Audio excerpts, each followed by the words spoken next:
আজ পবিত্র নাগপঞ্চমী, কথামৃতকার শ্রীম অর্থাৎ মাস্টার মশাইয়ের শুভ আবির্ভাব তিথি। আজকের এই বিশেষ দিনটিকে কেন্দ্র করে আগামী 20শে জুলাই 2025 রবিবার পানিহাটি দণ্ড মহোৎসব তলায় উদয় অস্ত কথামৃত পাঠের আয়োজন করা হয়েছে। পরিচালনায় পানিহাটি শ্রীরামকৃষ্ণ বিবেকানন্দ সেবাশ্রম। উক্ত বিষয়ের কথা শুনে আজ কথামৃত ভবনের অধ্যক্ষ মহারাজ আশীর্বাণী জানালেন। মহারাজ কি বলছেন শুনে নি। নমস্কার। পানিহাটি শ্রীরামকৃষ্ণ বিবেকানন্দ সেবা সংঘ উদ্যোগে সেবাশ্রম উদ্যোগে এই সারাদিনব্যাপী কথামৃতের অনুধ্যান, তা এটি খুবই একটি আনন্দের কথা, যেটি আমাদের একান্ত প্রয়োজন, যেটি আমাদের জীবনকে আরও উন্নত করবে, আমাদের জীবনের আরও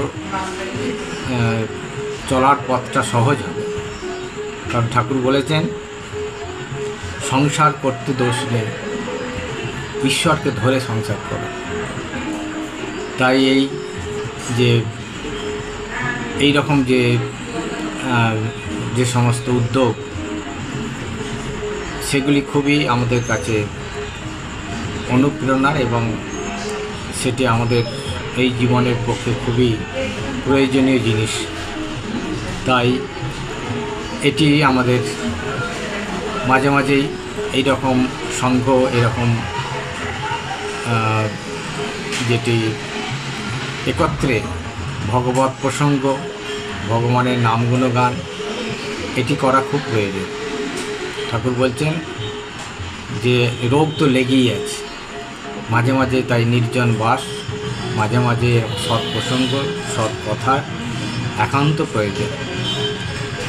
তাই পানিহাটির মতন জায়গা, যেখানে মহাপ্রভুর ভাব আন্দোলন, যেখানে এই মহাপ্রভুর যে নাম কীর্তন, নাম গুণগান, তার যে প্রচার করে গেছেন, সেটি এখনও চলবে।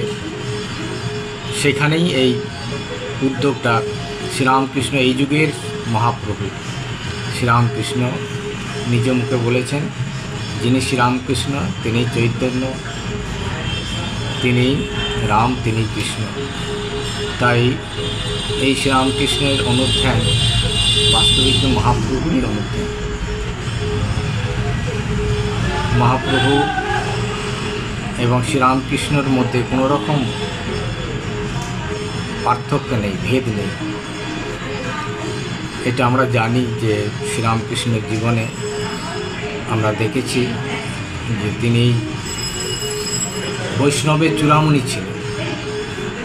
অনেক সময় তখনকার দিনে বৈষ্ণবরা শ্রীরামকৃষ্ণকে একটু অন্য নজরে দেখতেন, কিন্তু তিনি যে বৈষ্ণব প্রধান, বৈষ্ণব চূড়ামণি, তার প্রমাণ তিনি দিয়ে গেছেন।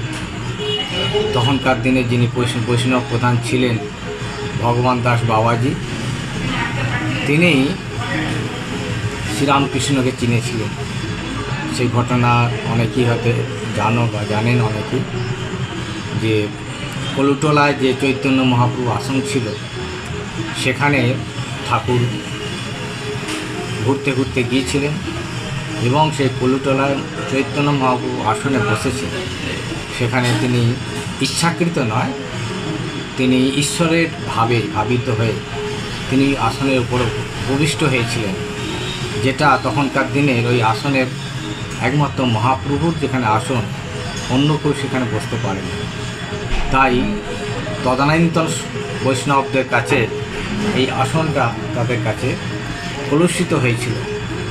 তাই তারা শ্রীরামকৃষ্ণর নামে বা শ্রীরামকৃষ্ণের বিরুদ্ধে অনেক কটূক্তি করেছিলেন, অনেক নিন্দা বাক্য দিয়েছিলেন। কিন্তু যখন এই কথা রুখতে রুখতে যখন বৈষ্ণব প্রধান ভগবান দাস বাবাজির কাছে এই প্রসঙ্গ দিয়েছিল, তখন ভগবান দাস বাবাজি শ্রীরামকৃষ্ণকে তিনি জানতেন না।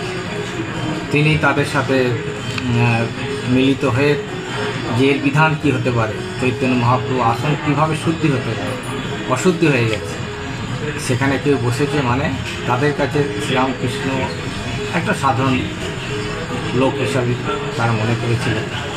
তাই এই নিয়ে অনেক জল্পনা কল্পনা।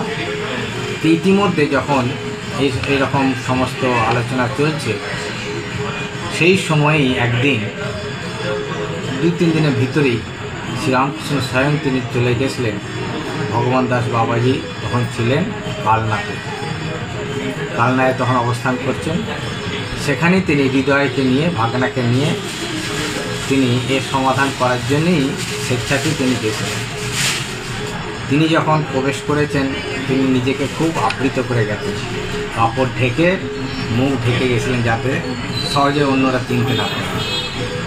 তা কিন্তু অন্যদিক থেকে লীলা প্রসঙ্গকার লিখেছেন যে ভগবান দাস বাবাজি তিনি একজন উচ্চধারের সাধক ছিলেন। তার অনেক ওইরকম মানে শক্তি ছিল, যিনি ধরতে পারতেন, জানতে পারতেন। শ্রীরামকৃষ্ণের আগমনেতেই তিনি বলেছিলেন যে কোনো একজন মহাপুরুষের আগমন হয়েছে, তিনি সেটা বুঝতে পেরেছিলেন। তা যখন তিনি এইভাবে অনেকের সাথে বসে কথোপকথন করছেন, সেই সময় তিনি গিয়ে ভগবান দাস বাবাজির সামনে গিয়ে উপস্থিত হয়েছে। তখন তিনি ঠাকুরের আর নিজেতে ভাবস্থ হয়ে গেছিলেন, তার গায়ের কাপড় টাপড় খুলে গেছে। তখন অন্যরা যারা চিনেছিল তারা বলে ইনিই বসেছিলেন বলে সবাই ওনার দিকে যখন আঙুল তুলল, ভগবান দাস বাবাজির সঙ্গে দেখেই কিন্তু তিনি বলেছিলেন তোমরা চুপ করো, ইনিই হচ্ছেন মহাপুরুষ, আর ইনি ওই আসনে বসার উপযুক্ত। ভগবান দাস বাবাজি শ্রীরামকৃষ্ণকে চিনতে পেরেছিলেন যে ইনি সামান্য একজন মানুষ নয়, ভগবানের আসনে বসার উপযুক্ত লক্ষ্মীবদ্ধ। তখন সবাই মেনে নিয়েছিল একবার। তখনকার দিনে ভগবান দাস বাবাজি হলো বৈষ্ণবদের মতো ছিলেন, তার কথা মানে বেদবাক্য। তা এইটি আমাদের বৈষ্ণবদের অনেকেই হয়তো জানেন না যে ঠাকুর বৈষ্ণবকে এমনি ছিলেন। বৈষ্ণব এত দূর সম্মান দিয়েছিলেন যে তিনিই একমাত্র চৈতন্য আসনে বসার বুঝি। তাই এই শ্রীরামকৃষ্ণ আর মহাপ্রভু আমাদের কাছে এক, শুধু নাম, তিনি সেই যুগে নাম ছিল মহাপ্রভু, তিনিই আবার এসেছেন শ্রীরামকৃষ্ণ। সেই জন্য আমরা যদি এইরকমভাবে তাকে এই দৃষ্টিতে আমরা দেখি, তাহলে আমাদের মতো ভেদাভেদ দূরে চলে যায়। এইটি ভগবানের উদ্দেশ্য, যে মানুষ জীবনের উদ্দেশ্য হলো ভগবানকে সাধনা করা।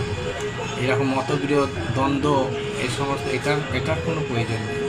যে যার পথে আছো, যে যেটাকে ভালো লাগে, ইষ্ট তোমার মহাপ্রভুকে ভালো লাগে তুমি মহাপ্রভুর সাধনা করো, কোনো ক্ষতি নেই। শ্রীরামকৃষ্ণকে ভালো লাগে তুমি শ্রীরামকৃষ্ণই করো, কিন্তু জানবে সব এই আজকে তোমাদের এই কথামৃতর অনুধ্যান এটি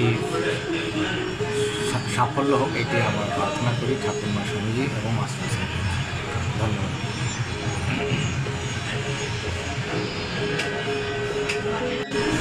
এত দূর সম্মান দিয়েছিলেন যে তিনিই একমাত্র চৈতন্য আসনে বসার বুঝি।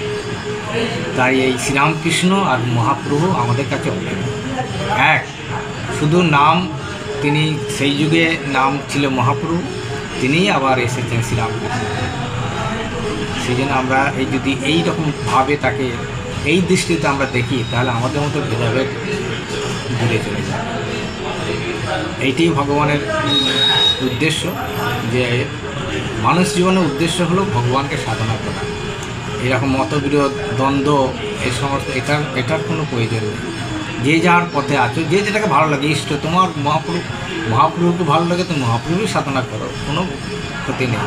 শ্রীরামকৃষ্ণকে ভালো লাগে তুমি শ্রীরামকৃষ্ণই করো, কিন্তু জানবে সব এক। এই আজকে এই তোমাদের এই কথামৃতর অনুধ্যান এটি